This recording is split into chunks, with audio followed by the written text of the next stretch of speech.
എല്ലാവർക്കും നമസ്കാരം. നമ്മുടെ ഇന്നത്തെ ഇവിടുത്തെ വിഷയം മുതിർന്ന ആളുകളൊക്കെ തന്നെ നിരന്തരം ചർച്ച ചെയ്യപ്പെടുന്ന വിഷയമാണെന്ന് ഞാൻ പ്രത്യേകിച്ച് പറയേണ്ടതില്ലല്ലോ. പക്ഷേ ഇത്തരം ചർച്ചകളിലൊക്കെ തന്നെ പ്രാന്തവൽക്കരിക്കപ്പെടുന്ന ഒരു പ്രധാന വിഭാഗമുണ്ട്. പലപ്പോഴും നമ്മൾ അവരെ കാണാതെ പോകുന്നു. ഒരു രാജ്യത്തിൻ്റെ ഏറ്റവും വലിയ റിസോഴ്സ് എന്ന് പറയുന്നത് യുവതയാണ് എന്ന് നാമൊക്കെ പറയാറുണ്ട്.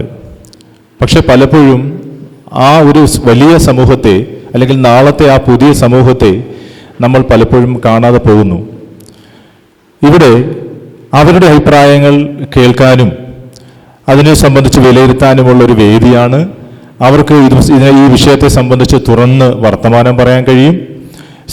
സെക്കുലറിസം എന്ന് പറയുന്നതിനെ സംബന്ധിച്ച് പലപ്പോഴും യഥാർത്ഥ അർത്ഥത്തിൽ നിന്ന് മാറി ആണ് നമ്മുടെ ഭരണഘടനയിൽ വിഭാവന ചെയ്തിട്ടുള്ളത്. നമ്മളൊക്കെ പറയുന്ന സെക്കുലറിസം, കഴിഞ്ഞ ദിവസം സുധാകർ സാർ വളരെ വിശദമായി സെക്കുലറിസം എന്താണെന്ന് പറഞ്ഞു. നമ്മളൊക്കെ എപ്പോഴും പറഞ്ഞുകൊണ്ടിരിക്കുന്നതാണ്. മതത്തെയും മതവിശ്വാസത്തെയും അന്ധവിശ്വാസങ്ങളെയും അതുമായി ബന്ധപ്പെട്ട ആചാരങ്ങളെയും ഒക്കെ തമസ്കരിക്കുന്ന അല്ലെങ്കിൽ നിരസിക്കുന്ന ഒരു സംവിധാനം അല്ലെങ്കിൽ ഒരു അർത്ഥത്തിലാണ് നമ്മൾ സെക്കുലറിസം കാണുന്നതെങ്കിലും ഇന്ത്യൻ ഭരണഘടനയിൽ സെക്കുലറിസം എന്ന് പറയുന്നത് ഇതിനെല്ലാം ഉൾക്കൊണ്ടുകൊണ്ട് അംഗീകരിച്ചുകൊണ്ട് പോവുക എന്നതാണ്. ഇത് രണ്ടും ഒരു വളരെ വ്യത്യസ്തമായ ഒരു കാഴ്ചപ്പാടാണ്. പക്ഷേ ഈ നിലവിലുള്ള ഇന്ത്യൻ സാഹചര്യത്തിൽ ഈ സെക്കുലറിസം എന്ന് പറയുന്ന ആ കാഴ്ചപ്പാടിനോട് യോജിച്ച് നിൽക്കുക അല്ലാതെ തൽക്കാലം നിർവാഹമില്ല. അതിനും വിഘാതം സംഭവിച്ചുകൊണ്ട് നമ്മുടെ രാജ്യം കഴിഞ്ഞ 10 വർഷക്കാലമായി നമ്മുടെ രാജ്യത്ത് നടക്കുന്ന ഭരണകൂടത്തിന് നേതൃത്വം നടക്കുന്ന ചില പ്രവർത്തനങ്ങൾ നമ്മുടെ രാജ്യത്തെ എങ്ങോട്ടാണ് കൊണ്ടെത്തിച്ചുകൊണ്ടിരിക്കുന്നതെന്ന് നാം ഏവർക്കും നല്ല ധാരണയുണ്ട്. അപ്പോൾ അതിനെ സംബന്ധിച്ച് ഉള്ളൊരു ചർച്ചയാണ് ഇവിടെ നടക്കുന്നത്. ആ ചർച്ചയിൽ വിഷയം അവതരിപ്പിക്കാനായി താനിയ എസ് മാനവത്തെ സ്നേഹപൂർവ്വം ക്ഷണിക്കുന്നു. വിഷയാവതരണമാണ് സെക്യുലർ ഇന്ത്യ ഭാരതത്തിലേക്കോ എന്ന വിഷയത്തിൻ്റെ ഒരു ആമുഖം നൽകാനായിട്ടാണ് എന്നെ ഇവിടെ ഏൽപ്പിച്ചിരിക്കുന്നത്. അപ്പോൾ സെക്യുലറിസം എന്ന് പറയുന്ന കൺസെപ്റ്റിനെ കുറിച്ച് നമുക്ക് ഓരോരുത്തർക്കും വളരെ വ്യത്യസ്തമായിട്ടുള്ള അഭിപ്രായങ്ങളായിരിക്കും. ചിലരെ സംബന്ധിച്ച് ഇത് എല്ലാ ജാതിയിലും മതത്തിലും വർഗത്തിലും പെട്ട ആൾക്കാരെ ഒരുമിച്ച് കൊണ്ട് പോകേണ്ട ഒരു സാധനമായിരിക്കും. ചിലരെ സംബന്ധിച്ചിടത്തോളം ഇത് സ്റ്റേറ്റും റിലീജിയനും തമ്മിലുള്ള സെപ്പറേഷൻ ആയിരിക്കും. ഇതിൽ കൂടുതലായിട്ടും സ്റ്റേറ്റും റിലീജിയനും തമ്മിലുള്ള സെപ്പറേഷൻ എന്നുള്ള ഐഡിയോളജിയിലൂന്നിയാണ് സെക്യുലറിസം എന്ന് പറയുന്ന ഒരു കൺസെപ്റ്റ് ഒറിജിനേറ്റ് ചെയ്തത് തന്നെ. ഇതിൻ്റെ ബാക്ക്ഗ്രൗണ്ടിലേക്ക് ചുരുക്കി പറയാം. 1618 മുതൽ 48 വരെ 30 ഇയേഴ്സ് ഓഫ് വാർ ഉണ്ടായിരുന്നു. അത് പലതരത്തിലുള്ള റിലീജിയസ് ആയിട്ടുള്ള കാറ്റഗറീസിൻ്റെ ഇടയ്ക്കുണ്ടായിരുന്ന ഒരു യുദ്ധമായിരുന്നു. സോ അതിനുശേഷം വന്ന ട്രീറ്റി ഓഫ് വെസ്റ്റ്ഫാലിയയിൽ നിന്നാണ് ഈ സെക്യുലറിസം എന്ന് പറയുന്ന കൺസെപ്റ്റിൻ്റെ ആരംഭം തുടങ്ങുന്നത്. എന്നാൽ സെക്യുലറിസം എന്ന് പറയുന്ന ആ ഒരു വേർഡ് കോയിൻ ചെയ്യുന്നത് 19ാം നൂറ്റാണ്ടിൻ്റെ ഏകദേശം പകുതിയോടുകൂടിയാണ്. 1851 ജോർജ് ജേക്കബ് ഹോളിയോക്ക് ഈ സെക്യുലറിസം എന്ന് പറയുന്ന കൺസെപ്റ്റ് കൊണ്ടുവരുമ്പോൾ മതമില്ലാത്ത ധാർമ്മികത എന്നുള്ള അർത്ഥമാണ് ഈ സെക്യുലറിസത്തിന് അദ്ദേഹം പറഞ്ഞിട്ടുള്ളത്. അതായത് particular moral principle without religion. So secularism എന്ന് പറയുന്നതിനെ രണ്ടായിട്ട് തരംതിരിക്കപ്പെട്ടിട്ടുണ്ട്. ഹാർഡ് സെക്യുലറിസമായിട്ടും സോഫ്റ്റ് സെക്യുലറിസമായിട്ടും ഇതിനെ തരംതിരിച്ചിട്ടുണ്ട്. സോഫ്റ്റ് സെക്യുലറിസം എന്ന് പറയുന്നത് USA-യിൽ നിലനിൽക്കുന്ന ഒരു സെക്യുലറിസത്തിൻ്റെ ഒരു ഫോമാണ്. അതിലെന്ന് പറഞ്ഞാൽ ആൾക്കാർക്ക് പ്രൈവറ്റായിട്ട് റിലീജിയൻ പ്രൊപ്പഗേറ്റ് ചെയ്യാം, അവർക്ക് പങ്കെടുക്കാം, അതിനൊക്കെയുള്ള സ്വാതന്ത്ര്യം ഈ USA-യിലത്തെ പറയുന്ന സെക്യുലറിസം എന്ന് പറയുന്ന കൺസെപ്റ്റിനുണ്ട്. എന്നാൽ ഹാർഡ് സെക്യുലറിസം അഥവാ നെഗറ്റീവ് സെക്യുലറിസം ഫ്രാൻസ് പോലെയുള്ള രാജ്യങ്ങളിൽ കർശനമായിട്ട് മതപരമായിട്ടുള്ള ചിഹ്നങ്ങളും അതുപോലെ മതത്തിൻ്റെതായിട്ടുള്ള ആ ഒരു എല്ലാ തരത്തിലുള്ള അടയാളങ്ങളും ചിഹ്നങ്ങളും റെസ്ട്രിക്റ്റ് ചെയ്യപ്പെട്ടിരിക്കുന്നതിനെയാണ് ഹാർഡ് സെക്യുലറിസം എന്ന് പറയുന്നത്. ഇന്ത്യയുടെ കാര്യത്തിൽ എടുക്കുകയാണെങ്കിൽ തന്നെ ബാക്കി ഉള്ള ഒരു ഭൂരിഭാഗം രാഷ്ട്രങ്ങളെ പോലെയും ഇന്ത്യക്ക് തനതായിട്ടുള്ളൊരു കൾച്ചറോ അല്ലെങ്കിൽ അതിൻ്റേതായിട്ടുള്ള ഒരേ വിഭാഗത്തിൽ ലിംഗ്വിസ്റ്റിക് ബേസിലുള്ള ആൾക്കാരോ അല്ലെങ്കിൽ ഒരേ റിലീജിയസ് ബേസിലുള്ള ആൾക്കാരോ അല്ല. എല്ലാ തരത്തിലും വളരെയധികം ഡൈവേഴ്സിറ്റീസ് വെച്ച് പുലർത്തുന്ന രാഷ്ട്രമാണ് ഇന്ത്യ. സോ ഇന്ത്യയിൽ ഇതിൻ്റെ രണ്ടിൻ്റെയും മിക്സ്ചറാണ് യൂസ് ചെയ്തിരിക്കുന്നത്. ഇന്ത്യയിൽ ഹാർഡ് സെക്യുലറിസം ഉണ്ട്, അതുപോലെ തന്നെ സോഫ്റ്റ് സെക്യുലറിസം ഈക്വലി ഇമ്പോർട്ടൻറ്റോടെ തന്നെ വരുന്നുണ്ട്. Equal status four equal religion എന്നുള്ള കൺസെപ്റ്റിലാണ് ഇത് ഊന്നി നിൽക്കുന്നത്. നമ്മുടെ ഇന്ത്യൻ സെക്യുലറിസം കൂടുതലായിട്ട് ഊന്നി നിൽക്കുന്നത്. ഇത് സെക്യുലറിസം എന്ന് പറയുന്ന വാക്കിനെ ഉപയോഗിക്കുന്ന സമയത്ത് തന്നെ പലതരത്തിലുള്ള അഭിപ്രായങ്ങളായിരുന്നു ഇതിനെക്കുറിച്ച് മുന്നോട്ട് വന്നിട്ടിരുന്നത്. നമുക്കെല്ലാവർക്കും അറിയാം, ഫണ്ടമെൻ്റൽ റൈറ്റ്സിൽ റിലീജിയന് വലിയൊരു പ്രാധാന്യമുണ്ട്. കാരണം ഏറ്റവും ഖനിക്കപ്പെടാനാവാത്ത 6 റൈറ്റ്സുകളിൽ ഒരെണ്ണമായിട്ട് പറഞ്ഞിരിക്കുന്നത് right to profess, participate and propagate religion എന്നതാണ്, ആർട്ടിക്കിൾ 25. സോ ഇന്ത്യയിൽ ഇത്തരത്തിലുള്ള സ്വാതന്ത്ര്യങ്ങൾ ഉണ്ടെങ്കിലും ഒരുപാട് റെസ്ട്രിക്ഷൻസും ഇതിന് ഈ സെക്യുലറിസം എന്ന് പറയുന്ന കൺസെപ്റ്റിനായിട്ട് വന്നിട്ടുണ്ട്. Health, public order, morality, other fundamental rights, ഇത്രയുമാണ് ബേസിക് ആയിട്ടുള്ള റെസ്ട്രിക്ഷൻസ്. അതായത് ഒരാളുടെ ആരോഗ്യത്തിന് അപകടം വരുത്താവുന്ന രീതിയിലോ ക്രമസമാധാനം നഷ്ടപ്പെടുത്തുന്ന രീതിയിലോ ധാർമ്മികത വെച്ച് പുലർത്താത്ത രീതിയിലോ മറ്റ് ഫണ്ടമെൻ്റൽ റൈറ്റ്സ് ഖനിക്കുന്ന രീതിയിലോ ഒരിക്കലും ഒരാൾക്ക് ഒരു മതത്തെ പ്രൊപ്പഗേറ്റ് ചെയ്യാനായിട്ട് സാധിക്കുകയില്ല. ഇതാണ് ഇന്ത്യയിലത്തെ സെക്യുലറിസത്തെക്കുറിച്ചുള്ള ഒരു സെക്യുലറിസത്തിന് എതിരെയുള്ള കുറച്ച് റെസ്ട്രിക്ഷൻസ്. സോ ഇതാണ് ഇന്ത്യൻ സെക്യുലറിസം എന്ന് പറയുന്നതിൻ്റെ ഒരു ഡെഫിനിഷനാണ് ഞാൻ പറഞ്ഞത്. ബാക്കിയുള്ളത് അടുത്തത് വരുമ്പോഴേക്കും. നമുക്കറിയാം, ആനയോളം വലിപ്പമുള്ളൊരു സബ്ജക്റ്റ് ഉറുമ്പിനോളം വലിപ്പമുള്ള സമയമെടുത്ത് അവതരിപ്പിക്കുമ്പോഴുള്ള പരിമിതികൾ നമുക്കൊക്കെ ബോധ്യപ്പെടും. ഒറിജിൻ ഓഫ് സെക്യുലറിസമാണ് അവതരിപ്പിക്കാൻ താനിയെ ശ്രമിച്ചിട്ടുള്ളത്. അതിനെ സംബന്ധിച്ച് അടുത്ത് പ്രതികരിക്കാനായി അനീഷിനെ ക്ഷണിക്കുന്നു. ഇന്ത്യൻ സാഹചര്യത്തിൽ, അതായത് ഇന്ത്യൻ സെക്യുലറിസം ഭാരതത്തിലേക്ക് എന്നുള്ള വിഷയമാണ് നമ്മൾ ചർച്ച ചെയ്യുന്നത്. അപ്പം നമ്മളൊരു ഇതിൻ്റെ അകത്ത് പ്രധാനപ്പെട്ടതായിട്ട് എനിക്കൊന്ന് പറയാനുള്ളത്, ഇന്ത്യൻ സെക്യുലറിസം, അതായത് ഇന്ത്യൻ എന്ന് പറയുന്ന പദവും ഭാരതം എന്ന് പറയുന്ന വാക്കും, 2 വാക്കുകൾ തമ്മിൽ, 2 തമ്മിൽ, ഒന്ന് ഇപ്പം സംഘപരിവാർ അടക്കമുള്ള കക്ഷികൾ ഭാരതം എന്ന് പറയുന്നതിലേക്ക് ആക്കാനായിട്ടൊരു നിലവിൽ ആക്കാനായിട്ടൊരു ശ്രമം നടന്നുകൊണ്ടിരിക്കുകയാണ്. ഇതിൻ്റെ ഒരു മെയിൻ കാരണം എന്ന് വെച്ച് കഴിഞ്ഞാൽ, ഭരതൻ എന്ന് പറയുന്ന മഹാരാജാവാണ് നമ്മുടെ ഭാരതത്തിൻ്റെ രാജാവെന്നും മഹാഭാരതം എന്ന് പറയുന്ന കഥയുടെ അടിസ്ഥാനത്തിൽ ഈ നിലവിൽ ഇതിനെ കോട്ട് ചെയ്തുകൊണ്ടാണ് സംഘപരിവാർ ഇതിനെ മുന്നോട്ട് വയ്ക്കുന്ന ഒരു കാര്യം. പിന്നെ അവർ പറയുന്ന ഒരു കാര്യം എന്ന് വെച്ച് കഴിഞ്ഞാൽ, ബ്രിട്ടീഷുകാരാണ് ഇന്ത്യ എന്ന് പറയുന്ന നാമകരണം ചെയ്തിരിക്കുന്നത്. അതുകൊണ്ട് തന്നെ അത് പാശ്ചാത്യ ഒരു വേർഡാണ്. അതുകൊണ്ട് തന്നെയാണ് അത് ഇവിടെ നിർത്തി വെക്കുന്നത്. അവരുടെ സംസ്കാരം അല്ല, നമുക്ക് തനതായ സംസ്കാരമുണ്ട്, അതാണ് സനാതന സംസ്കാരം എന്നാണ് സംഘപരിവാർ പറഞ്ഞു വെക്കുന്നത്. അതായത് ഇത് ഈ 10 വർഷം കൊണ്ട് സംഭവിച്ച ഒന്നല്ല. ഇതിന് ചരിത്രപരമായി കുറച്ച് പുറകോട്ട് പോകണം. സംഘപരിവാർ 1925 രൂപം കൊള്ളുന്നത്. ആ രൂപം കൊള്ളുന്ന കാലം കൊണ്ട് തന്നെ ഹെഡ്ഗേവർ അടക്കം, അതുപോലെ തന്നെ MS ഗോൾവാക്കർ അടക്കമുള്ള ആൾക്കാർ ഇതിന് ശക്തമായിട്ട് അനുകൂലിച്ച് നിലവിൽ വന്നവരാണ്. അതായത് ഹെഡ്ഗേവർ MS ഗോൾവാക്കറിൻ്റെ പുസ്തകങ്ങളൊക്കെയും ഹിന്ദുത്വത്തിന് വേണ്ടിയിട്ട് വാദിക്കുകയും പറയുകയും ചെയ്തിരുന്നു. ഹെഡ്ഗേവർ അടക്കമുള്ളവർ ഈ സമൂഹത്തിൽ കലുഷിതമായ പ്രശ്നങ്ങൾ സൃഷ്ടിക്കാൻ വേണ്ടിയിട്ട് പല രീതിയിലുള്ള പ്രവർത്തനങ്ങളിൽ ഏർപ്പെടുത്തിയിരുന്നു. അങ്ങനെയാണ് ഹിന്ദു മുസ്ലിം വർഗീയതയൊക്കെ ഉടലെടുക്കുന്നതും അതിൻ്റെ ഭാഗമായിട്ടാണ്. ഇത് ഇന്ത്യൻ സാഹചര്യമാണ് ഇപ്പം പറഞ്ഞിട്ടുണ്ട്, ഇന്ത്യൻ സാഹചര്യത്തിൽ.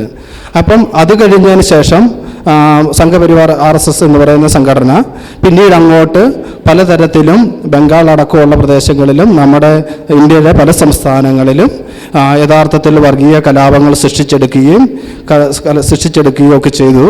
അതിനുശേഷമാണ് പിന്നീട് ഹിന്ദു എന്ന് പറയുന്ന ഒറ്റ ഏകീകരണത്തിലേക്ക് RSS ഇതിനെ കൊണ്ടുവന്നതിന് ശേഷമാണ് അവർ അധികാരത്തിലേക്ക് മെല്ലെ മെല്ലെ അടുത്തു വന്നിരുന്നത്. ഇപ്പം അവർ അധികാരത്തിൽ തുടരുകയാണ്. അധികാരത്തിൽ തുടരുമ്പം അവർക്ക് മുഖ്യ അജണ്ട എന്ന് പറയുന്നത് ഹിന്ദുസ്ഥാനാക്കുക, അല്ലെങ്കിൽ ഭാരതം എന്ന് പറയുന്ന നാമകരണത്തോടുകൂടി ഇന്ത്യ എന്ന നാമകരണം മാറ്റുക എന്നുള്ളതാണ് അവർ മെയിനായിട്ട് വരുന്നത്. അപ്പം നമ്മൾ ഇത് എങ്ങോട്ടാണ് പോകുന്നതെന്ന് ചോദിച്ചു കഴിഞ്ഞാൽ ശരിക്കും വർഗീയപരമായ, അതായത് ഹിന്ദുത്വ അജണ്ടകൾ നടപ്പിലാക്കാനായിട്ട്, അതായത് ലോകത്തിൽ ഹിന്ദു എന്ന് പറയുന്ന ഒരു രാജ്യം പോലും നിലവിലില്ല. ഇപ്പം നേപ്പാളിലുണ്ടായിരുന്നു, നേപ്പാൾ ഇപ്പോൾ അത് മാറി. ഇപ്പം ഇന്ത്യ എന്ന് പറയുന്നത് ഹിന്ദു എന്ന രാഷ്ട്രമായിട്ട് ഉയർത്തിയെടുക്കാനായിട്ടുള്ള ശ്രമത്തിൻ്റെ ഭാഗം കൂടിയാണ് ഈ പറയുന്നത്. അപ്പം നമുക്ക് ഭരണഘടനയിൽ ഇതിന് കുറേ നമ്മുടെ ഇത് പറയുന്നുണ്ട്. അത് യഥാർത്ഥത്തിൽ മാറ്റി എഴുതണം എന്നുള്ള വാദം ഈ അടുത്ത കാലത്ത് ഒരു MP തന്നെ, അതായത് ഞാൻ ജയിച്ചു കഴിഞ്ഞാൽ ഭരണഘടന തന്നെ മാറ്റുമെന്ന് പറയുന്ന ഒരു ഘട്ടത്തിലേക്ക് കൂടി എത്തിപ്പെട്ടിരിക്കുന്നു. അപ്പം നമ്മൾ മനസ്സിലാക്കേണ്ട ഒരു കാര്യമുണ്ട്, ഇത് അധികം കാലം മുന്നോട്ട് പോവുകയല്ല. കാര്യം എന്ന് വെച്ച് കഴിഞ്ഞാൽ ഇങ്ങനെ തുടർച്ചയിലേക്ക് ഇത് കാര്യങ്ങൾ പോവുകയാണെങ്കിൽ തന്നെ ഇത് നമ്മുടെ ഭരണഘടന തിരുത്തപ്പെടും, നമ്മുടെ അവകാശങ്ങൾ തിരുത്തപ്പെടും, നമ്മുടെ മൂല്യങ്ങൾ ഇല്ലാതെ പോകുന്ന ഒരു അവസ്ഥയിലേക്ക് കാര്യങ്ങൾ എത്തിപ്പെടും എന്നുള്ളതാണ് എനിക്ക് ഈ അവസരത്തിൽ പറയാനുള്ളത്. ഞാനൊരു രാഷ്ട്രീയ പാർട്ടിയെ കോട്ട് ചെയ്തുകൊണ്ടല്ല പറഞ്ഞത്, നിലവിൽ നടക്കുന്ന സാഹചര്യങ്ങളാണ് പറഞ്ഞത്. ഇന്ത്യയുടെ ഭാരതവൽക്കരണത്തെക്കുറിച്ചുള്ള പാതയെ സംബന്ധിച്ചാണ് ശ്രീ അനീഷ് സൂചിപ്പിച്ചത്. അടുത്തതായി ശ്രീ ഭൗതികസ്. തനിയെ പറഞ്ഞത് ഇന്ത്യയിലുള്ള സെക്യുലറിസത്തിനെ കുറിച്ചിട്ടാണ് അവൾ പറഞ്ഞത്. അപ്പോൾ പുറത്തുള്ള ഈ ഫ്രാൻസിലെ ഒരു കാര്യമൊക്കെ അവൾ പറഞ്ഞിട്ടുണ്ടായിരുന്നു. അവിടുത്തെ സെക്യുലറിസവും ഇവിടുത്തെ സെക്യുലറിസവും തമ്മിൽ വ്യത്യാസങ്ങളുണ്ട്. ഞാൻ എൻ്റെ ഒരു കാര്യം വേണമെങ്കിൽ പറയാം. ഞാനൊരു 10ാം ക്ലാസ് പഠിച്ച് 10ാം ക്ലാസ് SSLC എക്സാം എഴുതി അതിൻ്റെ സർട്ടിഫിക്കറ്റ് വരുന്ന സമയത്ത് ഒരു സെക്യുലർ രാജ്യമാണെന്ന് നമ്മൾ പറയുന്നുണ്ടെങ്കിലും എൻ്റെ സർട്ടിഫിക്കറ്റ് മാത്രം വന്നിട്ടുണ്ടായിരുന്നില്ലാത്തൊരു അവസ്ഥ ഉണ്ടായിട്ടുണ്ട്. എന്തുകൊണ്ടാണെന്ന് പറഞ്ഞാൽ എൻ്റെ സർട്ടിഫിക്കറ്റിൽ ജാതിയില്ല, മതമില്ല. പക്ഷേ ഇവിടെ LDF എന്ന് പറയുന്ന ഒരു ആൾക്കാരുള്ള സമയത്ത് കൂടി അവരൊരു സെക്യുലറും പറയുന്നുണ്ടെങ്കിലും അവരുടെ ഭരണ കാലത്താണ് എൻ്റെ സർട്ടിഫിക്കറ്റ് മാത്രം എൻ്റെ സ്കൂളിൽ 3500ഓളം കുട്ടികൾ പഠിക്കുന്ന ഒരു സ്കൂളിൽ 1000ഓളം കുട്ടികൾ SSLC എഴുതിയ ഒരു സ്കൂളിൽ എൻ്റെ സർട്ടിഫിക്കറ്റ് മാത്രം അവർ തരാൻ വേണ്ടി വൈകിച്ചായിരുന്നു. അതിലേക്ക് അങ്ങനെ പറയുമ്പോൾ എന്താ പറഞ്ഞാൽ അങ്ങനത്തെ ഒരു അവസ്ഥയിലാണ് നമ്മൾ പോയിക്കൊണ്ടിരിക്കുന്നത്. നമ്മുടെ ഒരു ചെറിയൊരു സമൂഹം, എന്താ പറഞ്ഞാൽ ചെറിയൊരു സമൂഹമല്ല, ഈ ഒരു വലിയൊരു സമൂഹത്തിൽ നമ്മളെ പോലെ ചിന്തിക്കുന്നവർ കുറേ ബുദ്ധിമുട്ടുകൾ അനുഭവിക്കുന്നുണ്ട്. അറിഞ്ഞോ അറിയാതെയോ അത് പല രീതിയിൽ. എല്ലാവർക്കും അത് എക്സ്പോഷർ കുറവായിരിക്കും, ചിലവർക്ക് കൂടുതലായിരിക്കും. പക്ഷെ എനിക്ക് കിട്ടിയ എക്സ്പോഷർ വേറെയാണ്. ഇതൊക്കെ തന്നെ ഉള്ളൂ. എനിക്ക് പെട്ടെന്ന് ഈ ഒരു ടോപ്പിക്ക് ഞാൻ എടുത്തിട്ട് വന്നിട്ടുണ്ട്, പ്രിപ്പയർ അല്ല. ഒരുപക്ഷെ ഭൗതികിൻ്റെ സംസാരമാണ് ഏറ്റവും കാതലായെന്ന് എനിക്ക് തോന്നുന്നു. സെക്യുലറിസം ശരിയായി ജീവിതത്തിൽ സന്നിവേശിച്ചിട്ടുള്ള ആളെന്ന നിലയിൽ അത് കൂടുതൽ മനോഹരമായിരുന്നു തോന്നുന്നു. അടുത്തതായി ഭൂമികയാണ് പ്രതികരിക്കുന്നത്. നമസ്കാരം. ഞാൻ പ്രിപ്പയർഡ് അല്ല, എന്താ പറയേണ്ടതെന്ന് ഒരു ഐഡിയ ഇല്ല എനിക്ക്. എന്നാലും ഞാനൊരു വളർന്നു വന്നൊരു ഇതിങ്ങനെ ഞാൻ പറയാം. ഇപ്പോൾ കുഞ്ഞിലേക്ക് ആകുമ്പോൾ ഈ സെക്യുലറിസം ഒന്നും ഇത്രയൊന്നും ഉണ്ടായിരുന്നില്ല. നമുക്ക് പലർക്കും അറിയില്ല, ഇതിനെപ്പറ്റിയൊന്നും ആർക്കും വലിയ അറിവും കാര്യങ്ങളൊന്നുമില്ല. എൻ്റെ ഫ്രണ്ട്സിൻ്റെ അടുത്തൊക്കെ ഇത് പറയുമ്പോൾ അവർക്ക് ഭയങ്കര അതിശയമായിരുന്നു. ജാതി മതം ഇല്ലേ നിനക്ക്? അതെന്താ? അയ്യോ അങ്ങനെയൊന്നും ജീവിക്കാൻ പറ്റില്ല, ജാതി മതം ഇല്ലാതെ ആൾക്കാരൊക്കെ ജീവിക്കുമോ? അങ്ങനെയൊക്കെ ആയിരുന്നു. പിന്നെ വയസ്സായ ആൾക്കാരടുത്തൊക്കെ ഇങ്ങനെ പറയുമ്പോൾ അവർ ഒന്ന് പോയേ കൊച്ചെന്താ ഈ പറയണേ, ജാതി മതമില്ലാതെ ജീവിക്കുക, ഇത് എന്താ ഇപ്പോൾ ഇവിടെ നടക്കണേ? അങ്ങനെയൊന്നും അല്ല, കൊച്ചിന് വിവരമില്ലാത്തതാന്നൊക്കെ പറഞ്ഞിട്ട് എൻ്റെ അടുത്ത് അങ്ങനെ പറഞ്ഞിട്ടുണ്ടായിരുന്നു. എൻ്റെ ഫ്രണ്ടിൻ്റെ വീട്ടിൽ പോയപ്പോൾ അവിടുത്തെ അച്ഛമ്മയും അച്ഛനും കൂടി എന്നെ അങ്ങനെ പറഞ്ഞിട്ടുണ്ടായിരുന്നു. അപ്പോൾ ആ പണ്ടെന്ന് പറയുമ്പോൾ അവർക്കൊന്നും ഇതിനെപ്പറ്റി ഒരു അറിവുമില്ല. എന്നാൽ ഇപ്പം ഞാൻ പഠിക്കുന്നത് കോളേജിലാണ്. ഇപ്പോൾ പഠിക്കുന്ന എൻ്റെ കോളേജിൽ ഇഷ്ടം പോലെ ഫ്രണ്ട്സിൻ്റെ അടുത്ത് ഞാൻ ചോദിച്ചാൽ അവർ പറയും എനിക്ക് ഇതിൽ വിശ്വാസമൊന്നുമില്ല, പിന്നെ എൻ്റെ വീട്ടുകാരെങ്ങനെ വിശ്വസിക്കുന്നതുകൊണ്ടാണ് ഞാനും വിശ്വസിക്കുന്നത്. ആ ഒരു രീതിയിലാണ് അവർ പറയണത്. അതായത് ഞാൻ വളർന്നു വന്ന ആ പണ്ടത്തെ എന്ന് പറയുമ്പോൾ അവർക്ക് ഇതിനെപ്പറ്റി ഒരു ഐഡിയ ഇല്ല. അതിന് ഇപ്പോൾ എന്ന് പറയുമ്പോൾ ഇപ്പോൾ ഒരുപാട് പേർക്ക് ഇതിൻ്റെ ഒരു കാഴ്ചപ്പാട് വളർന്നിട്ടുണ്ട്. ഇങ്ങനെ ജാതി മതമില്ലാതെ ജീവിക്കുന്നു, ഇപ്പം ഇതിലൊന്നും എനിക്ക് വിശ്വാസമില്ല, ഇങ്ങനെ പറയുമ്പോൾ ഇത്രയും വളർച്ച വന്നിട്ടുണ്ട്. ഇനിയും നമ്മൾ വളർത്തണം. അതായത് പലർക്കും വിശ്വാസം ഇല്ലെങ്കിലും അവർ ഇവിടെ ഇല്ലെന്നേ ഉള്ളൂ. ഒരുപാട് പേർക്ക് വിശ്വാസം ഇല്ലാതെയും അവർ ജീവിക്കുന്നുണ്ട്. പക്ഷേ ഇവിടെ ഇത്ര പേരേ ഉള്ളൂ. ഇതിലും ഒരുപാട് പേര് ഇതിലൊന്നും വിശ്വസിക്കാതെ ഇങ്ങനെ ചിന്തകളിലൂടെ ജീവിക്കുന്ന ഒരുപാട് പേരുണ്ട്. ഇവിടെ ഇല്ലെന്നേ ഉള്ളൂ. അപ്പോൾ നമ്മൾ ഇനിയും വളർത്തു വരുത്തണമെന്നാണ് എൻ്റെ ഒരു ഇത്. അത്രയേ ഉള്ളൂ പറയാൻ. എനിക്ക് വേറെ ഒന്നും പറയാനില്ല. അടുത്തത് റഷീദ് ഒറ്റപ്പാലം. സുഹൃത്തുക്കളെ നമസ്കാരം. പൊതുവെ മൈക്ക് കൈ കിട്ടിയ നെഞ്ചിലിപ്പും കൈവരലൊക്കെ ഉള്ള ഒരാളാണ്. അത് മാറ്റിയെടുക്കുന്ന ഒരു ഭാഗം കൂടിയാണ് ഞാനിപ്പോൾ വന്ന് സംസാരിക്കുന്നത് നിങ്ങളോട്. അപ്പോൾ ഇപ്പം പേര് അറിയില്ല, എൻ്റെ പേര് ഭൗതിക് എന്ന മോൻ പറയാണ്ടായി. അവൻ്റെ സ്കൂളിൽ സർട്ടിഫിക്കറ്റ്, ഇതിൻ്റെ സർട്ടിഫിക്കറ്റ് അല്ലേ, സർട്ടിഫിക്കറ്റ് കിട്ടാനുള്ള വഴിയുള്ളത്. അപ്പോൾ എൻ്റെ മകന് ഞാൻ ചേർത്തിയുള്ളത് നോ റിലീജിയൻ നോ കാസ്റ്റ് കൊണ്ട് അവന് റിസൾട്ട് വന്നതിൽ അങ്ങനെ തന്നെ കിട്ടിയുള്ളത്. അതെൻ്റെ ഫാമിലി ഗ്രൂപ്പിൽ ഇട്ടിരുന്നു. ഫാമിലി ഗ്രൂപ്പിലുള്ളവർ മുഴുവൻ വായിക്കാനായിട്ടാണ് അന്ന് എല്ലാവരും ലൈക്ക് അടിച്ചിട്ടുണ്ടായിരുന്നു. അപ്പോൾ ഇത്തരം സാഹചര്യങ്ങളിൽ എൻ്റെ ഇപ്പോൾ മൂത്ത മകൾ ഇപ്പോൾ എൻ്റെ കൂടെ വന്നിട്ടുണ്ട്. അവളെ ഞാൻ മതം ഇല്ലയെന്ന് പറഞ്ഞിട്ടാണ് സ്കൂളിൽ ചേർത്തിട്ടുണ്ടായിരുന്നത്. സ്കൂളിൽ ചേർത്തിരുന്നു. അവിടുന്ന് വേറൊരു സ്കൂളിലേക്ക് മാറ്റി ചേർത്തേണ്ട ആവശ്യം വന്നു. അവിടെ തിരിച്ചും വീണ്ടും ഈ സ്കൂളിലേക്ക് തന്നെ തിരിച്ചു വരുന്ന സമയത്ത് പിന്നെ അവിടുന്ന് TC വരുന്ന സമയത്ത് അവിടുത്തെ അധ്യാപകർ ഇടപെട്ട് മതം ഇല്ലെങ്കിൽ ബുദ്ധിമുട്ടാണ് കുട്ടികൾക്ക്, അങ്ങനെ പലതും ബുദ്ധിമുട്ടൊക്കെ ഉണ്ടാകും പറഞ്ഞ് എൻ്റെ മാതാപിതാക്കളെയും എൻ്റെ വൈഫിൻ്റെ മാതാപിതാക്കൾ എൻ്റെ വൈഫിനൊക്കെ അവർ പറഞ്ഞ് സംസാരിച്ച് അങ്ങനെ ഒരു മതം ചേർത്തി. ദേശം ബുദ്ധിമുട്ടായിരുന്നു. മതം ഇല്ലാത്ത മകളിനെ കൊണ്ട് മതം ഉണ്ടാക്കിയെടുത്തവർ. എനിക്ക് ബന്ധങ്ങൾ നിലനിർത്താൻ ആഗ്രഹിക്കുന്ന ആളാണ് ഞാൻ. അതായത് എൻ്റെ മാതാപിതാക്കളിലൊന്നും ഞാൻ കുറച്ച് വിട്ടുപിരിഞ്ഞിരിക്കാനുള്ള ഒരു ബുദ്ധിമുട്ട് കണ്ട് എന്ത് ഞാൻ അതിനെ അനുവദിച്ചു കൊടുത്തു. അങ്ങനെ മതമൊക്കെ ഉണ്ടാക്കി. അപ്പോൾ എൻ്റെ ഒരു ഒരു അഭിപ്രായം പറയുകയാണെങ്കിൽ നമ്മളിപ്പോൾ സ്കൂളിൽ സർട്ടിഫിക്കറ്റുകളിൽ അല്ലെങ്കിൽ കുട്ടികളുടെ മതം ചേർത്ത സമയത്ത് മാതാവിൻ്റെ പേര് മതം ജാതി മതം, പിതാവിൻ്റെ പേര് ജാതി മതം, കുട്ടിയുടെ ജാതി മതം ചേർത്താതിരിക്കുക. അങ്ങനെ സർട്ടിഫിക്കറ്റിൽ ഒരു കോളം അങ്ങനെയാണെങ്കിൽ, അതായത് കുട്ടിയുടെ ജാതി മതം ഇല്ലാതെ മാതാവിൻ്റെ മതം പിതാവിൻ്റെ മതം എന്ന രീതിയിലാക്കിയിരുന്നെങ്കിൽ അത് വ്യക്തി സ്വാതന്ത്ര്യത്തിലുള്ള ഒരു കടന്നുകയറ്റം കൂടിയാണെന്ന് എനിക്ക് പറയാനുള്ളത്. കാരണം പുറന്നു വരുന്ന ഓരോ കുട്ടികളും ഓരോ സ്വതന്ത്ര വ്യക്തിയാണ്. ഒരു മാതാവിൻ്റെയോ പിതാവിൻ്റെയോ മതം അനുസരിച്ച് ജീവിക്കേണ്ടവനല്ല അവർ. അതിപ്പോൾ ഏത് മതമായിക്കോട്ടെ, മതമില്ലാത്തവരായിക്കോട്ടെ. ഇപ്പോൾ മതമില്ലാത്ത ഒരു ഭാര്യയും ഭർത്താവും അവർക്ക് കുട്ടികളുണ്ടായി. ആ കുട്ടിക്ക് മതം വേണമെന്ന് പറഞ്ഞാൽ ഭാര്യയും അവർ പറയാണ് ഇല്ല നീ മതമില്ലാതെ തന്നെ ജീവിക്കണം എന്ന് പറയുന്നു. അവൻ്റെ വ്യക്തി സ്വാതന്ത്ര്യത്തിലുള്ള ഒരു കടന്നുകയറ്റമാണെന്നാണ് എൻ്റെ ഒരു അഭിപ്രായം. അതുകൊണ്ട് മതം കുട്ടികൾക്ക് അവർക്ക് ആവശ്യമുള്ള ഒരു നിശ്ചിത പ്രായം 18 വയസ്സിന് ശേഷം മാത്രം അവരുടെ ആവശ്യമുണ്ടെങ്കിൽ മാത്രം മതം രേഖപ്പെടുത്തുക. അതല്ലാതെ സ്കൂൾ സർട്ടിഫിക്കറ്റുകളിൽ SLCയിൽ മറ്റു കാര്യങ്ങളിലൊക്കെ വരുന്ന സമയത്ത് ഈ മാതാവിൻ്റെ മതം പിതാവിൻ്റെ മതം രേഖപ്പെടുത്തുകയെങ്കിൽ അത് കുട്ടികൾക്കൊരു സ്വാതന്ത്ര്യം കിട്ടും. അവർക്ക് വേണമെങ്കിൽ രേഖപ്പെടുത്തട്ടെ. അങ്ങനെ ഒരു സംവിധാനം വന്നാൽ തന്നെ അത് കുറേ കുട്ടികൾക്ക്, കുറേ ആളുകൾക്ക് മതത്തിൽ നിന്നൊരു മോചനം ലഭിക്കുമെന്നാണ് എനിക്ക് തോന്നുന്നത്. അഭിപ്രായങ്ങൾ പറയാം ആർക്കും. ഇതിനോട് യോജിപ്പുണ്ടെങ്കിൽ പറയാം. ഇന്ന് നടന്ന ചർച്ച ഇവരൊക്കെ പങ്കെടുത്തവർക്ക് നന്നായി സംസാരിച്ചു. എല്ലാവർക്കും എല്ലാവരും ആശംസകൾ നൽകുന്നു.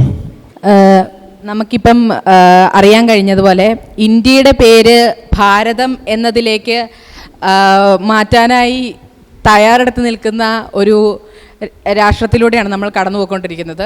ഇപ്പം ഈ പറഞ്ഞ സെക്യുലറിസത്തിൻ്റെ ഡെഫിനിഷനൊന്നും ഈ കണ്ടംപററി ഇന്ത്യയിൽ, സമകാലീനമായിട്ടുള്ള ഇന്ത്യയിൽ ഒട്ടും പ്രാക്ടിക്കൽ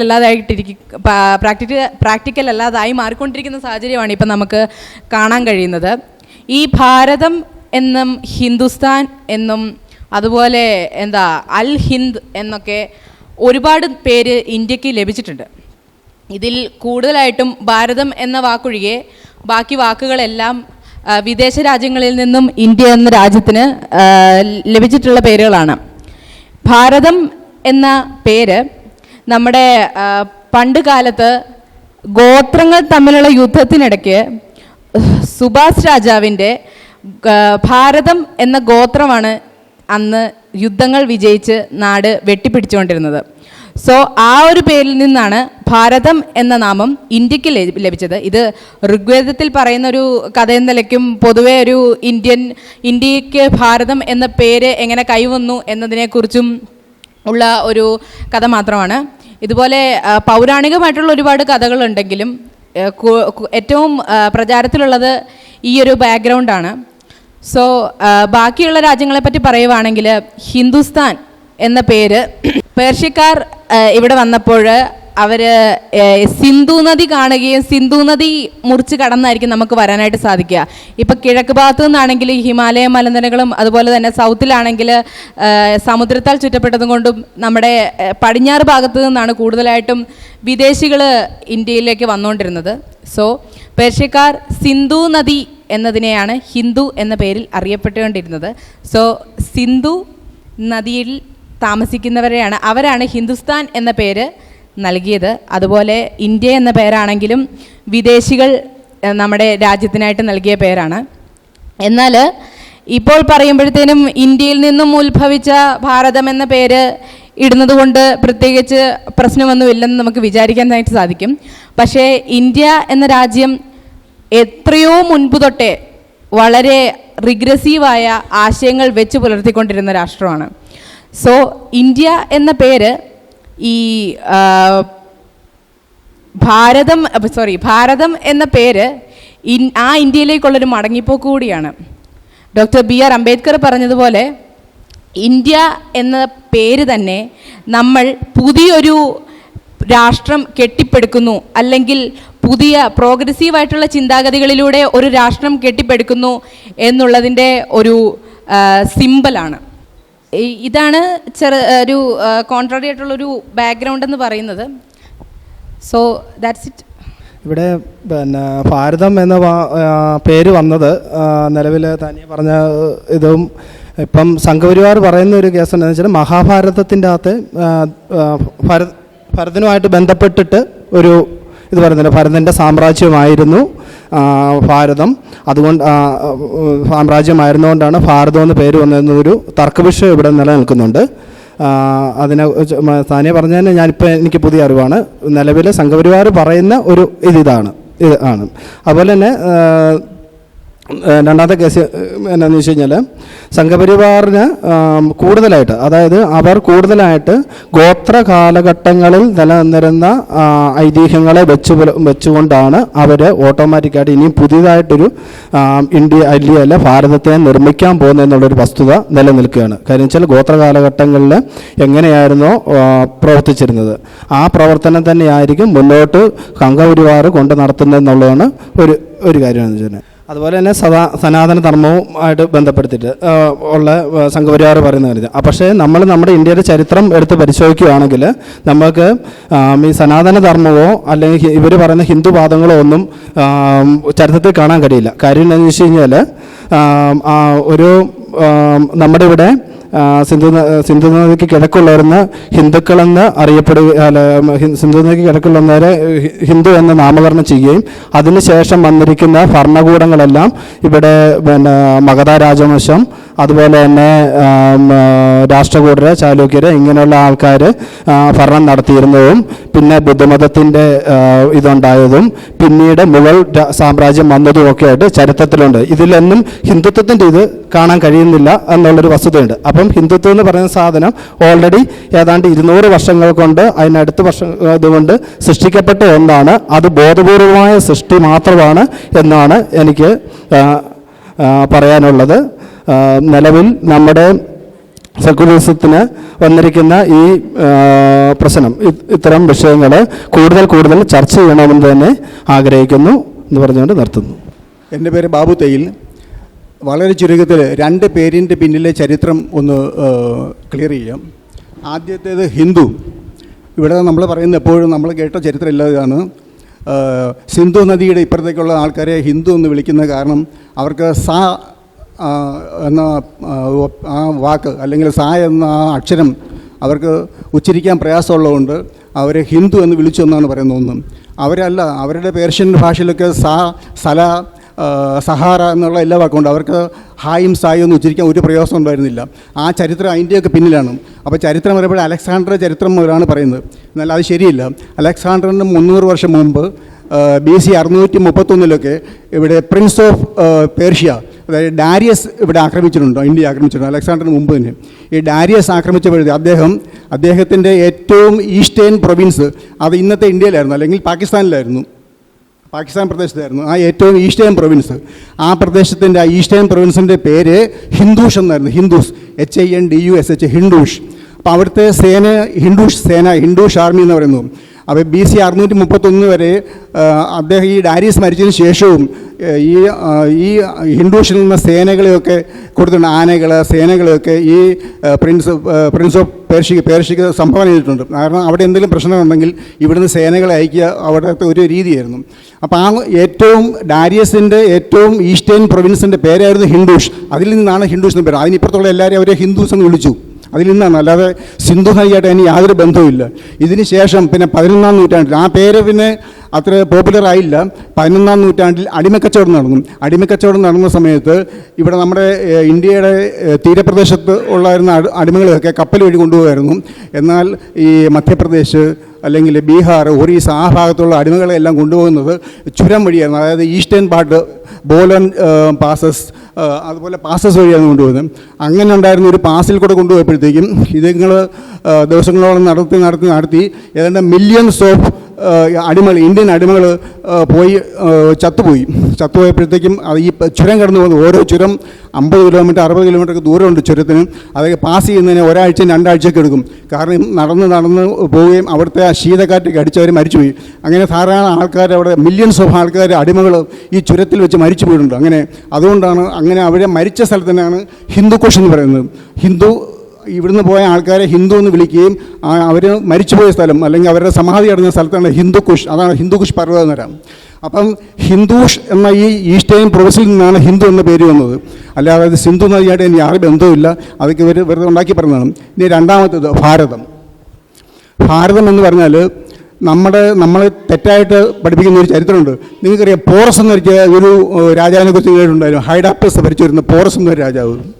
അതായത് സിന്ധു നദിയുടെ തീരത്ത് തക്ഷശിലേക്ക് അടുത്തായിരുന്നു ഈ പോറസിൻ്റെ രാജ്യം. പോറസല്ല, അയാളുടെ പേര് ഫൈറസ് എന്നായിരുന്നു. അദ്ദേഹത്തിൻ്റെ രാജ്യത്തിൻ്റെ പേര് ഭാരതം എന്നായിരുന്നു. ഈ ഫൈറസിൻ്റെ രാജ്യത്തിൻ്റെ പേര് ഭാരതം എന്നായിരുന്നു. ചെറിയൊരു പ്രദേശമായിരുന്നു. അദ്ദേഹത്തിൻ്റെ അടുത്ത് കിടന്ന രാജ്യമായിരുന്നു, അയൽവാസിയായിരുന്നു ആംബി ഒരു ബ്രാഹ്മണനായിരുന്നു. അദ്ദേഹത്തിൻ്റെ രാജ്യം തക്ഷശിലയായിരുന്നു. അപ്പോൾ ഇദ്ദേഹത്തെ തോൽപ്പിച്ചിട്ട് അദ്ദേഹത്തിന് ഈ രാജ്യം കൈയടക്കാൻ ആഗ്രഹമുണ്ടായിരുന്നു. അപ്പോഴാണ് ഈ അലക്സാണ്ടർ സിന്ധു നദിയുടെ അപ്പുറത്ത് വിശ്രമിക്കുന്ന അവിടെ പോയി അദ്ദേഹത്തെ വിളിക്കുകയും അപ്പോൾ അയാൾ അത് നിരാകരിച്ചു. ഇത്രയും വലിയ സേനയും കൊണ്ട് എനിക്ക് ഇന്ത്യയിലേക്ക്, ഈ പ്രദേശത്തേക്ക് വരാൻ പറ്റില്ല എന്ന് പറയുമ്പോഴത്തേക്ക് അത് ഈ ആംബി എന്ത് ചെയ്തു, നമ്മുടെ പാകിസ്ഥാനിലെ അറ്റോക്ക് പ്രദേശത്ത് വലിയൊരു പാലം ഉണ്ടാക്കി കൊടുത്തു. ആ പാലത്തെ കൂടിയാണ് അലക്സാണ്ടർ സേന ഇന്ത്യയിലേക്ക് വരുന്നത്.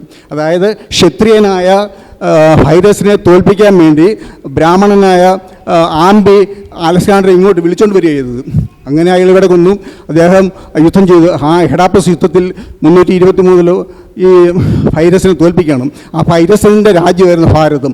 അതിനെക്കുറിച്ച് ഹിസ്റ്ററി പറയാത്തത് എന്തുകൊണ്ടാണെന്ന് വെച്ചാൽ ഇവർ തമ്മിൽ ശത്രുക്കളായിരുന്നു. ബ്രാഹ്മണരും ക്ഷത്രിയരും തമ്മിലുള്ള ശത്രുതയുണ്ട്. അതുകൊണ്ടാണ് അത് പറയാത്തത്. അവർ തമ്മിൽ ഭയങ്കര ശത്രുതയായിരുന്നു. അതിനുശേഷവും അവർ ശത്രുക്കളായിരുന്നു.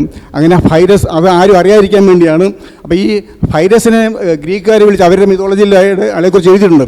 അവർ വിളിച്ചുകൊണ്ടിരുന്നത് പോറസ് എന്നാണ്. അവർക്ക് വിളിക്കാം, ഗ്രീക്കുകാർക്ക് ഫൈറസ് എന്ന് വിളിക്കാൻ പറ്റാതിരുന്നു. അതുകൊണ്ട് അവർ പോറസ് എന്ന് വിളിച്ചു. ഇപ്പം ആ പേര് നമ്മൾ വിളിക്കേണ്ട ആവശ്യമില്ല. നമുക്ക് അയാൾ ഫൈറസ് ആണ്. എന്നാൽ ഇന്ത്യൻ ഹിസ്റ്ററി ഒരിക്കലും അയാളെ ഫൈറസ് എന്ന് വിളിച്ചിട്ടില്ല.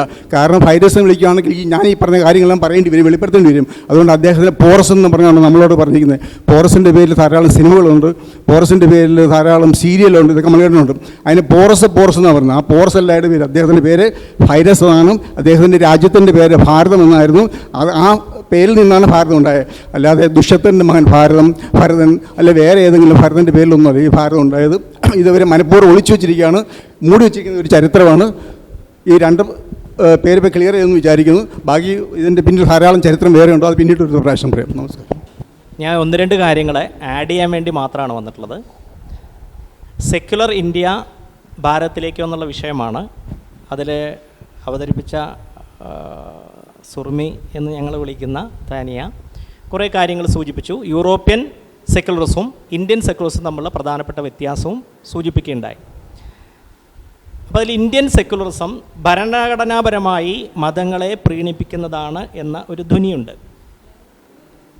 അത് പ്രയോഗത്തിൽ എങ്ങനെയാണെങ്കിലും ഭരണഘടന അല്ലെങ്കിൽ ഇന്ത്യൻ ഭരണഘടന തയ്യാറാക്കിയ വ്യക്തികളിൽ പ്രധാനിയായ ഡോക്ടർ BR അംബേദ്കർ, എൻ്റെ ചരിത്ര പശ്ചാത്തലം എന്ന് പറഞ്ഞാൽ നന്നായിരുന്നു എന്ന് തോന്നുന്നതുകൊണ്ട് പറയുകയാണ്. ഇന്ത്യൻ ഭരണഘടന തയ്യാറാക്കുമ്പോൾ തന്നെ പലതരത്തിലുള്ള ഡിസ്പ്യൂട്ടുകൾ ഉണ്ടായിരുന്നു. ആ ഭരണഘടന നിർമ്മാതാക്കൾ തമ്മിൽ തന്നെ ഡിസ്പ്യൂട്ട് ഉണ്ടായിരുന്നു. വാസ്തവത്തിൽ ഇന്ത്യൻ ഭരണഘടനയിൽ വളരെയധികം റിലവൻ്റായ റെവല്യൂഷണറിയായ ചില കാര്യങ്ങൾ എഴുതി ചേർക്കാൻ അദ്ദേഹം ശ്രമിച്ചിരുന്നു എന്നാണ് എൻ്റെ അറിവ്. പ്രത്യേകിച്ചും റിലീജിയൻ മാത്രമല്ല, കാസ്റ്റുമായി ബന്ധപ്പെട്ടുകൊണ്ട്, ജാതിയുമായി ബന്ധപ്പെട്ടുകൊണ്ട് ഇന്ത്യൻ ഭരണഘടനയിൽ സജാതീയ വിവാഹം ക്രിമിനൽ കുറ്റമായി പരിഗണിക്കാനുള്ള ഒരു വകുപ്പ് അദ്ദേഹം എഴുതി ചേർത്തിരുന്നു. ഞാൻ എൻ്റെ പശ്ചാത്തലമാണ് പറയുന്നത്. എന്ന് വെച്ച് കഴിഞ്ഞാൽ സ്വന്തം ജാതിയിൽ നിന്ന് കല്യാണം കഴിച്ചാൽ അത് ക്രിമിനൽ കുറ്റമായി പരിഗണിക്കുവാൻ വേണ്ടി ഒരു ക്ലോസ് എഴുതി ചേർത്ത ഡോക്ടർ BR അംബേദ്കറെ നാളെ തെറ്റിദ്ധരിക്കാൻ വേണ്ടി സൂചിപ്പിക്കുന്നതാണ്. പക്ഷേ ആ ഭരണഘടനാ നിർമ്മാതാക്കൾ എന്ന് പറയുന്ന ആ കമ്മിറ്റിയിലെ ഭൂരിപക്ഷം പേരും അതിനെതിരായിരുന്നു എന്ന് മാത്രമല്ല, മഹാത്മാ എന്ന് നമ്മൾ വിളിക്കുന്ന ഗാന്ധിജി വരെ അതിനെതിരായിരുന്നു. ഇന്ത്യയിലൊരു വലിയ കലാപമുണ്ടാക്കും, അതുകൊണ്ട് തന്നെ ഇത്തരം ക്ലോസ് ചേർക്കാൻ പാടില്ല എന്ന് പറയുകയുണ്ടായി. അതിനുശേഷമാണ് പൂന പാക്ട് എന്നറിയപ്പെടുന്ന ഒരു സംവിധാനം രൂപപ്പെടുകയും റിസർവേഷൻ എന്ന ഒരു കോംപ്രമൈസിങ് ഫോർമുലയിലേക്ക് വന്നത് എന്നാണ് ഞാൻ മനസ്സിലാക്കിയിട്ടുള്ളത്. റിസർവേഷൻ അംബേദ്കർ ആവശ്യപ്പെട്ടൊരു കാര്യമല്ല. റിസർവേഷൻ അംബേദ്കർ ആവശ്യപ്പെട്ടൊരു കാര്യമേ അല്ല. കാരണം സ്വന്തം ജാതി നിന്ന് കല്യാണം കഴിച്ചാൽ അത് നിയമവിരുദ്ധമാവുമെങ്കിൽ പിന്നെ റിസർവേഷൻ്റെ ആവശ്യമില്ല. ഒന്ന്. രണ്ട്, കണ്ടംപററി സമൂഹത്തിൽ പറയുമ്പോൾ ഞാനൊന്ന് വ്യക്തിപരമായും കൂടെ പറയുകയാണ്. ഒരു ഡിബേറ്റ് വന്നപ്പോൾ മണ്ണാർക്കാടുള്ളൊരു BJP മണ്ഡലം സെക്രട്ടറിയുമായിട്ട് ചർച്ച ചെയ്തു. അപ്പോൾ അദ്ദേഹം പറഞ്ഞു, നിങ്ങൾ അങ്ങനെയൊന്നും പറയരുത്, ഇപ്പം അതൊന്നും ഇല്ല, ജാതിയൊന്നും ഇല്ല, മതമൊന്നും അത്ര വലിയ വിഷയമല്ല. അപ്പം ഞാനൊരു വെറുതെ തമാശയ്ക്കൊരു ബെറ്റ് വെച്ചു അങ്ങേരുടെ അടുത്ത്.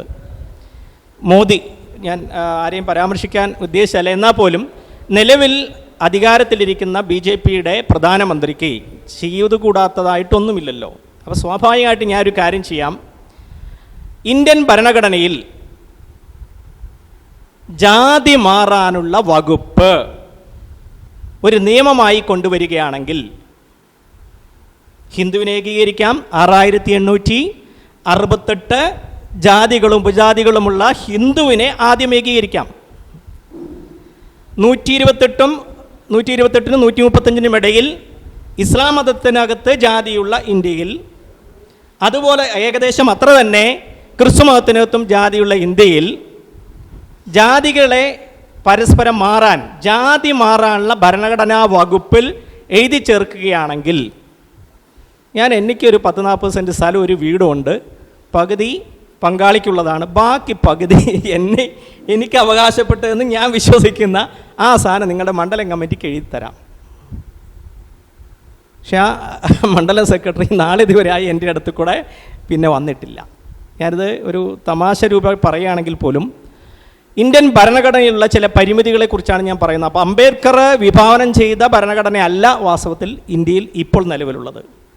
അദ്ദേഹം ഒരുപാട് റെവല്യൂഷണറി ആയിട്ടുള്ള കാര്യങ്ങൾ അതിൽ എഴുതി ചേർക്കാൻ ശ്രമിച്ചെങ്കിലും അതൊക്കെ പരാജയപ്പെടുകയാണ് ഉണ്ടായത്. കാരണം ഇന്ത്യയിൽ വലിയ കലാപമുണ്ടാവും എന്നുള്ളത് കൊണ്ടാണ് ഈ വകുപ്പ് അതിലേക്ക് ചേർക്കാതിരുന്നത് എന്നാണ് എനിക്ക് മനസ്സിലാവുന്നത്. ഒരുപക്ഷെ പലരും അറിയാത്തതുപോലെ തന്നെ ഇന്ത്യയിൽ മതം മാറാനുള്ള വകുപ്പുണ്ട് ഭരണഘടനയിൽ, പക്ഷേ ജാതി മാറാനുള്ള വകുപ്പില്ല. തമാശയ്ക്ക് പറയുകയാണ്, അങ്ങനെ ഒരു വകുപ്പുണ്ടായിരുന്നെങ്കിൽ ബ്രാഹ്മണാധിപത്യം എന്നൊരു സാധനം കണ്ടുപിടിക്കാൻ പോലും പറ്റുകയില്ല. അതൊരു വലിയ സാമൂഹ്യ ദുരന്തമായി ഇന്ന് നിലനിൽക്കുന്നു. ഈ എന്താ പറയുക, സെക്കുലർ ഇന്ത്യ ഭാരതത്തിലേക്ക് പോകുമ്പോൾ ഇതുകൂടെ ചർച്ചപ്പെടേണ്ടതാണ് എന്ന് തോന്നലുള്ളതുകൊണ്ട് മാത്രം ഞാൻ പരാമർശിക്കുകയാണ് നിർത്തുന്നു. എൻ്റെ പേര് കണ്ണൻ ശിവറാം. ഇവിടെ ഇപ്പോൾ നടന്ന ചർച്ചയിൽ വളരെ രസകരമായ കുറേ കാര്യങ്ങൾ മനസ്സിലാക്കാൻ പറ്റി. പ്രത്യേകിച്ച് സെക്യുലറിസത്തിൻ്റെ പലതരം ഡെഫിനിഷൻസ് ഉണ്ട്. അത് വളരെ രസകരമായൊരു കാര്യമായിരുന്നു. അത് ഫ്രാൻസിൽ കടുത്ത തരത്തിലുള്ള സെക്യുലറിസം അടിച്ചേൽപ്പിക്കുന്നുണ്ട്. അത് അടിച്ചേൽപ്പിക്കുകയല്ല, അത് അവർ സ്വീകരിച്ചിട്ടുണ്ട്. അങ്ങനൊരു പോളിസി ഗവൺമെൻറ്റുണ്ട്. സ്കൂളുകളിൽ മതവേഷങ്ങൾ ധരിച്ചുകൊണ്ടുള്ള വസ്ത്രങ്ങളിൽ കുട്ടികൾക്ക് പോകാൻ പാടില്ല. അങ്ങനെയുള്ള വളരെ ശക്തമായിട്ടുള്ള നിയമങ്ങൾ ഫ്രാൻസിലുണ്ട്. അത് വളരെ മാതൃകയാണ്. ഒരു കാര്യം നമ്മൾ ഓർക്കണം, ഫ്രാൻസ് പല കാര്യങ്ങളിലും ഒരു പയനിയറായിരുന്നു. അവർ ആദ്യമായിട്ട് പല കാര്യങ്ങളും ഇത്തരം പൊളിറ്റിക്കൽ തീരുമാനങ്ങൾ എടുത്ത രാജ്യമാണ്. ഫ്രഞ്ച് വിപ്ലവം തന്നെ അതിന് ഏറ്റവും വലിയ ഉദാഹരണമാണ്. ലോകത്തിലെ ആദ്യത്തെ വിപ്ലവം അമേരിക്കൻ വിപ്ലവമാണ്. പക്ഷേ നമ്മൾ ഏറ്റവും പ്രധാനപ്പെട്ട വിപ്ലവം എന്ന് കരുതുന്നത് ഫ്രഞ്ച് വിപ്ലവമാണ്. കാരണം അത് അത്രമാത്രം സമൂഹത്തിൽ സമൂലമായ പരിവർത്തനം ഉണ്ടാക്കിയൊരു വിപ്ലവമാണ്. അമേരിക്കൻ വിപ്ലവത്തിനേക്കാൾ അതിൻ്റെ ഡയമെൻഷൻ വളരെയധികം വ്യാപകമായിരുന്നു. അതുകൊണ്ടാണ് ഫ്രഞ്ച് വിപ്ലവത്തെ നമ്മൾ വിപ്ലവങ്ങളുടെ മാതാവ് എന്ന് വിളിക്കുന്നത്. ആ ഒരു ബ്ലഡ് ഫ്രഞ്ച് ജനതയിലുണ്ട്. അതുകൊണ്ട് അവർ എപ്പോഴും ഇത്തരം കാര്യങ്ങളിൽ ശരിയായ ദിശയിൽ തന്നെയാണ് എന്നാണ് നമ്മൾ മനസ്സിലാക്കേണ്ടത്. പിന്നെ മറ്റൊരു കാര്യം എനിക്ക് പറയാനുള്ളത്, ഇപ്പോൾ നമ്മുടെ കേന്ദ്ര സർക്കാർ, യഥാർത്ഥത്തിൽ കേന്ദ്ര സർക്കാരല്ല, യൂണിയൻ ഗവൺമെൻറ്റാണ്. ഈ കേന്ദ്രം സർക്കാരെന്നോ അല്ലെങ്കിൽ ഫെഡറൽ സർക്കാരിനുള്ള നിർവചനം നമ്മളുടെ ഭരണഘടനയില്ല. അതൊരു യൂണിയൻ സർക്കാരാണ്, കൂട്ടായ സർക്കാരാണ്. എല്ലാ രാഷ്ട്രീയക്കാരും ഉപയോഗിച്ച് വഷളാക്കിയ ഒരു സെൻറ്റൻസാണ്, ഒരു വാക്കാണത്, ഒരു ഫ്രൈസാണത്. യൂണിയൻ സർക്കാരാണ് അത്, കൂട്ടുമുന്നണി എന്നുള്ള രീതിയിലുള്ള കോൺസെപ്റ്റാണത്. അപ്പോൾ ഇപ്പോഴത്തെ നമ്മളുടെ സർക്കാർ ചെയ്യാൻ ശ്രമിക്കുന്നത് ഇന്ത്യയുടെ ഐഡൻറ്റിറ്റി ഒരു മോണോലിത്തിക്കാണ് എന്ന് സ്ഥാപിക്കാനാണ് ശ്രമിക്കുന്നത്. യഥാർത്ഥത്തിൽ ഈ ഭാരതം എന്നുള്ള പേര് തന്നെ ഒരു തരത്തിലും ഫിറ്റാവാത്തൊരു പേരാണ്. അത് ഈ ഭരതൻ ഭരിച്ച രാജ്യം എന്നുള്ള നിലയിലാണ് ആ പേര് വന്നത്. അതാണ് അനീഷ് പറഞ്ഞതുപോലെ BJPക്കാർ പ്രപ്പോസ് ചെയ്യുന്നതാണ്. എന്നാൽ ഈ ഭരതൻ എന്ന് പറഞ്ഞത് ആ പേര് തന്നെ ഒരു രസകരമായൊരു പേരാണ്. തടിച്ചൊരു മനുഷ്യനെ നമ്മൾ വിളിക്കുന്ന പേരാണ് ഭരതൻ. അത് സംസ്കൃതത്തിൽ ഭരതൻ എന്ന് പറഞ്ഞാൽ ഭാരമുള്ളവൻ, തടിയൻ തടിയാൻ നമ്മൾ വിളിക്കുന്നത് പോലുള്ളൊരു പേര് തന്നെയാണ്. അത് അത്ര ഒരു സിഗ്നിഫിക്കൻ്റ് വന്ന പേരാണ്. പിന്നെ അത് ഈ ഭരതൻ എന്ന സാങ്കല്പിക രാജാവാണ്, സാങ്കല്പികമായ ഒരു രാജാവ് ഭരിച്ച രാജ്യം. അത് ഭാരതം മുഴുവൻ ഒരിക്കലും ആ സങ്കല്പപ്രകാരം പോലും ഭാരതം മുഴുവൻ ഭരിച്ചിട്ടില്ല. നോർത്ത് ഇന്ത്യ മാത്രം ഭരിച്ച രാജാവായിരുന്നു. സൗത്ത് ഇന്ത്യക്ക് വീണ്ടും ഒരു ഐഡൻറ്റിറ്റി ഉണ്ടായിരുന്നു. അത് ഒരിക്കലും ഈ നമ്മൾ ഈ പറഞ്ഞ കണക്ക് ഭാരതം എന്ന പേരുമായിട്ട് ഫിറ്റാവുന്നതല്ല. ഭാരതത്തിനുള്ള യഥാർത്ഥ പേര് ഈ നമ്മുടെ ഈ ബ്രിട്ടീഷുകാരുടെ ഭരണശേഷം ഉണ്ടായ ഒരു രാജ്യമാണ് ഇന്ത്യ. ആ ഒരു രാജ്യത്തിന് ഏറ്റവും അനുയോജ്യമായ പേരും ഇന്ത്യ തന്നെയായിരുന്നു. ഭാരതം ഒരു അൺഫിറ്റിംഗ് ആയിട്ടുള്ള പേരാണ്. ഇപ്പോഴും നമുക്കത് പരിശോധിച്ചാൽ മനസ്സിലാക്കാൻ പറ്റും. പക്ഷേ പലതരത്തിലുള്ള തമസ്കരണങ്ങൾ ഇന്നത്തെ സർക്കാർ, ഇപ്പോൾ കേന്ദ്ര സർക്കാർ ചെയ്യുന്നുണ്ട്. ഫോർ എക്സാമ്പിൾ, സൗത്ത് ഇന്ത്യക്ക് വളരെ ശക്തമായൊരു ചരിത്ര പാരമ്പര്യമുണ്ട്. ഒരുപക്ഷെ IVC Indus valley civilisation, Indian valley civilisation അത്രയും തന്നെ പഴക്കമുള്ള നാഗരികത ഇപ്പോൾ കീഴടി എന്നുള്ള തമിഴ്നാട്ടിലെ സ്ഥലത്ത് നിന്ന് കുഴിച്ചെടുത്തിട്ടുണ്ട്. അത്ര തന്നെ പഴക്കമുള്ള ഇൻഡസ് വാലി സീലുകൾ പോലും അവിടെ നിന്ന് എത്തിയിട്ടുണ്ട്. അപ്പോൾ ഇത് കണ്ടെത്തിയ ഗവേഷകന് കേന്ദ്ര സർക്കാർ പറഞ്ഞു വിടുകയാണ് ചെയ്തത്.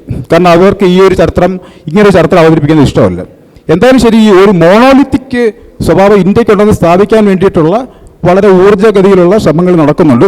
അത് നമ്മൾ ചരിത്രത്തിൻ്റെ അപനിർമ്മാണത്തിലൂടെയും ചരിത്രത്തിൻ്റെ ഡിസ്റ്റോഷനിലൂടെയാണ് അവർ ചെയ്യുന്നത്. ആ ചരിത്രം എന്ത് മനസ്സിലാക്കിയിട്ട് അത് പ്രചരിപ്പിക്കാനുള്ള ധാർമ്മിക ഉത്തരവാദിത്തം ഈ സത്യം മനസ്സിലാക്കുന്ന ആളുകൾക്കുണ്ട്. ആ ഒരു കാര്യം കൂടെ ശ്രദ്ധിക്കണമെന്നാണ് എൻ്റെ അപേക്ഷ. Thank you. പ്രിയമുള്ളവരെ, നമ്മൾ പ്രധാനമായും ഇന്നത്തെ ഈ അവതരണത്തിൽ പ്രതീക്ഷിച്ചത് യുവതയുടെ പ്രതികരണങ്ങളാണ്. ഞാൻ ആദ്യം സൂചിപ്പിച്ചതുപോലെ വളരെ കൃത്യമായ അല്ലെങ്കിൽ വളരെ ശക്തമായ അഭിപ്രായമുള്ള ഒരു വലിയ സമൂഹമാണ് നമ്മുടെ യുവത.